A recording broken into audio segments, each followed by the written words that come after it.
Bonjour à toutes et à tous. Merci d'être présents aujourd'hui. Je me présente, je m'appelle Julien Gauthier-Mongeon et j'ai le plaisir de co-animer cette présentation avec ma collègue Mégane Houle.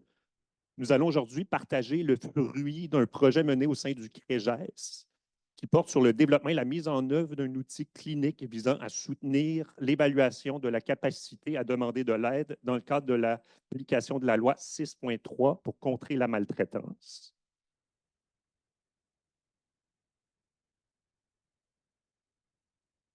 Le plan de la présentation va comme suit. Oups. Tout d'abord, on va poser le contexte légal en revenant sur les récentes modifications de la loi 6.3. Ensuite, on va aborder les défis cliniques que pose l'évaluation de la capacité à demander de l'aide pour les intervenants et les professionnels du réseau de la santé. Dans un troisième temps, on présentera le cadre conceptuel qui a guidé la création de notre outil clinique. Quatrièmement, on prendra un moment pour détailler comment cet outil a été conçu et en quoi il consiste concrètement. Finalement, on vous parlera de la phase d'évaluation de l'outil qui sera déployée dans les prochains mois. La loi visant à lutter contre la maltraitance envers les aînés et les personnes majeures vulnérables a été adoptée et sanctionnée en 2017. Au départ, elle posait les bases d'un cadre législatif au Québec définissant les principes d'action pour prévenir la maltraitance. Elle précisait aussi les responsabilités des différents acteurs concernés par cette même loi. En 2022, cette loi a été renforcée afin d'élargir la protection des personnes vulnérables et de clarifier les obligations des intervenants. Parmi ces changements, les situations donnant lieu à un signalement obligatoire ont été précisées et élargies. C'est maintenant ce que nous allons examiner de manière plus détaillée. Les changements majeurs adoptés et apportés en 2022 concernent tout d'abord l'élargissement de l'obligation de signaler, qui vise désormais au-delà des CHSLD, les résidences privées pour aînés, les ressources intermédiaires ou familiales, ainsi que les personnes sous régime de protection ou jugées inaptes.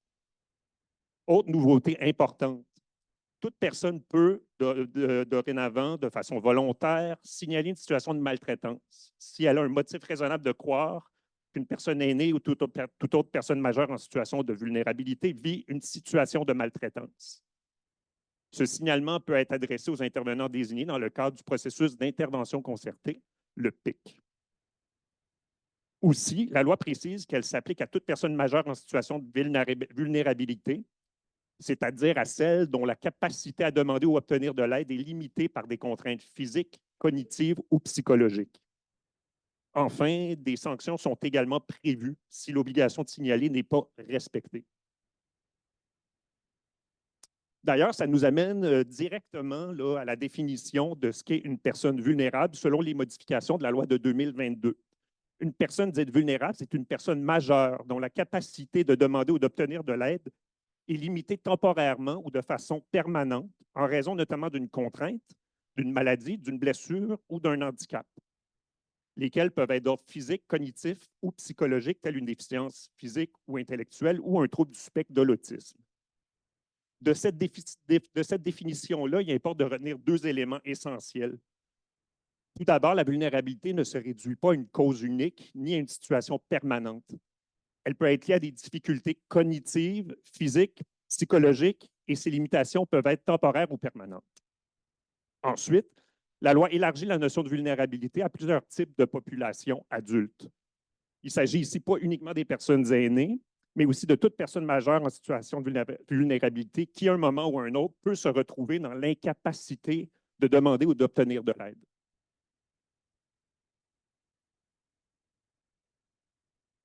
Ce cadre élargi pose donc de nouveaux défis pour les intervenants, notamment en matière d'évaluation clinique. Selon la définition légale actuelle, il ne s'agit pas seulement de constater une situation de maltraitance. Il faut aussi être capable d'évaluer de manière précise et nuancée la capacité de la personne à demander ou obtenir de l'aide. Cette dimension est désormais centrale car elle se trouve au cœur même de la notion de vulnérabilité telle que définie par la loi. Or, en pratique, il existe encore peu d'outils spécifiques permettant d'évaluer certaines contraintes, notamment celles de nature psychosociale, qui sont souvent liées à des dynamiques relationnelles complexes.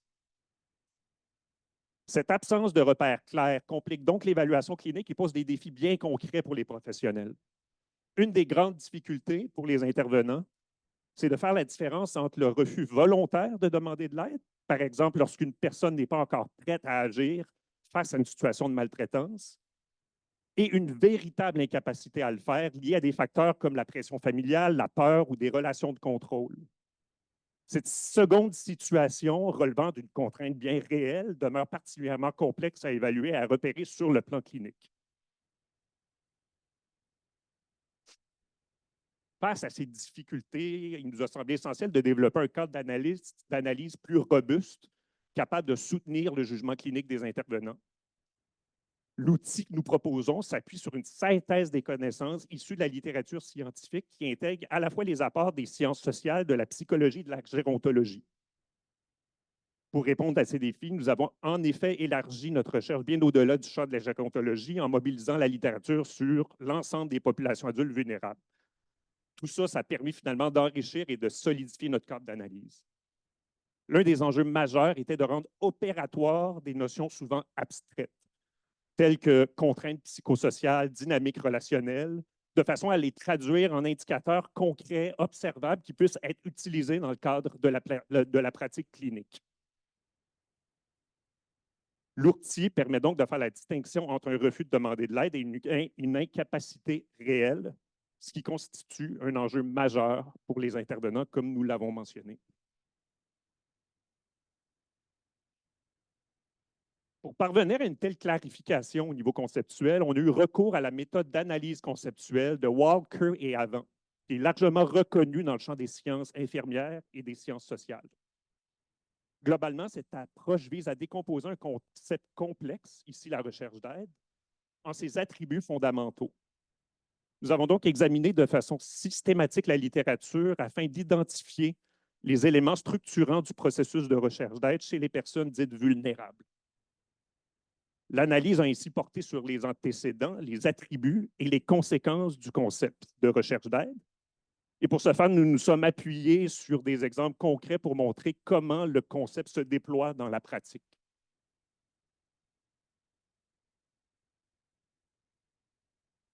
Donc, cette analyse conceptuelle a permis de dégager les principales composantes du processus de recherche d'aide en contexte de maltraitance. Premièrement, les antécédents constituent l'ensemble des facteurs qui précèdent et conditionnent la décision initiale de chercher de l'aide.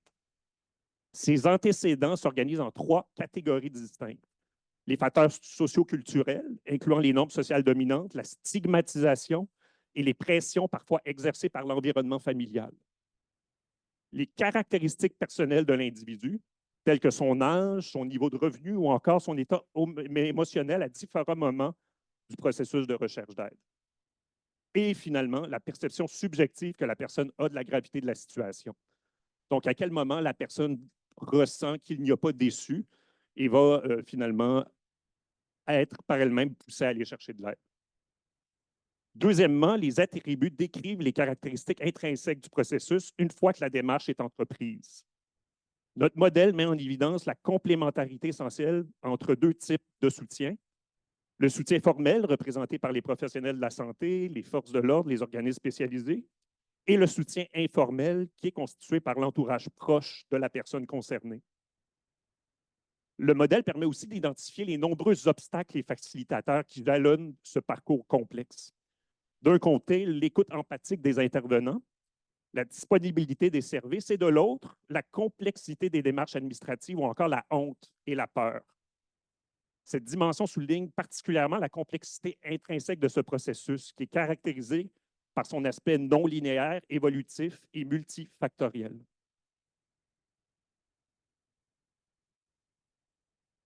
Oh, j'avais oublié, il reste effectivement les conséquences qui illustrent les résultats variables, en fait, de la démarche de recherche d'aide. Les conséquences peuvent être à la fois positives ou négatives. Dans le cas d'une issue positive, elles se traduisent par une amélioration significative de la sécurité de la personne et un renforcement de son autonomie. Cependant, elles peuvent également être négatives, particulièrement lorsque les réponses apportées s'avèrent inadéquates ou arrivent trop tardivement, ce qui risque d'aggraver la situation initiale et, dans certains cas, de décourager toute forme de recherche d'aide future.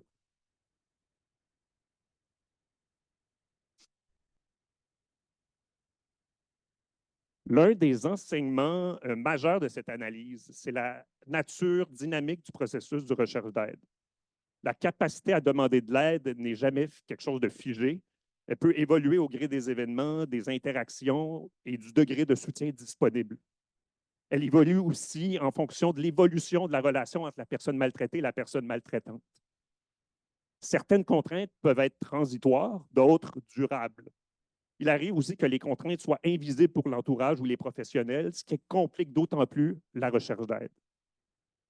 Ceci suggère d'adopter une approche nuancée et très contextuelle qui prenne en compte la temporalité des événements ainsi que les caractéristiques propres à chaque situation de maltraitance.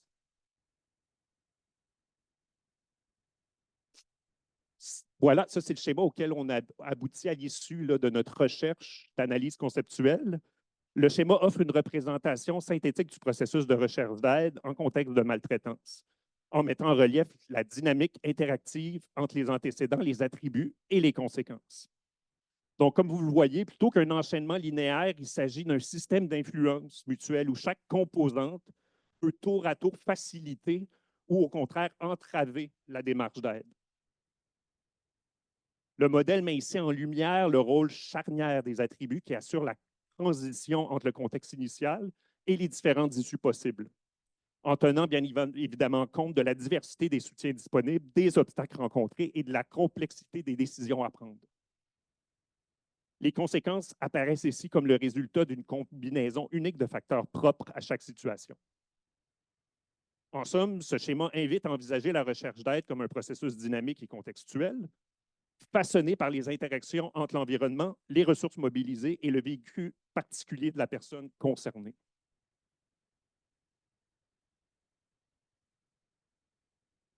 Donc, sur la base de ces résultats, nous avons cherché à opérationnaliser ces concepts pour les rendre accessibles et utiles dans l'action clinique. Les obstacles identifiés ont été transformés en catégories de contraintes pratiques. Contraintes physiques, cognitives, relationnelles, mais surtout psychosociales. L'outil propose ainsi une grille d'analyse qui invite l'intervenant à explorer de manière systématique chacun de ces aspects tout en favorisant une évaluation qui tient compte du contexte global de la personne.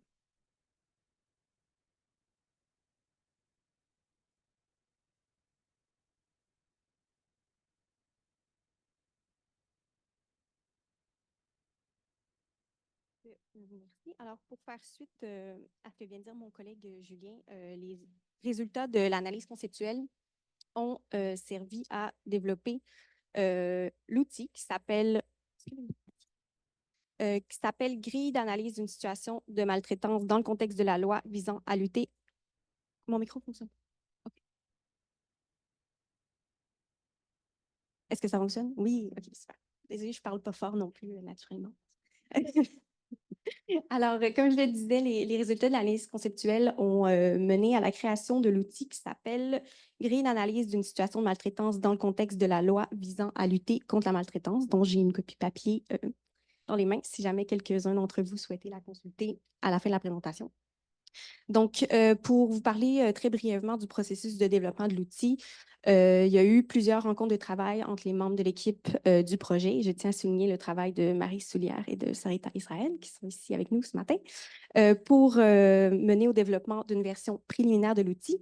Et ensuite, cette version préliminaire a fait l'objet d'une validation auprès de quelques informateurs clés en lutte contre la maltraitance, qui inclut, entre autres, des responsables de la ligne aide maltraitance adulte aîné, la LAMA, et des coordonnateurs régionaux spécialisés en lutte contre la maltraitance.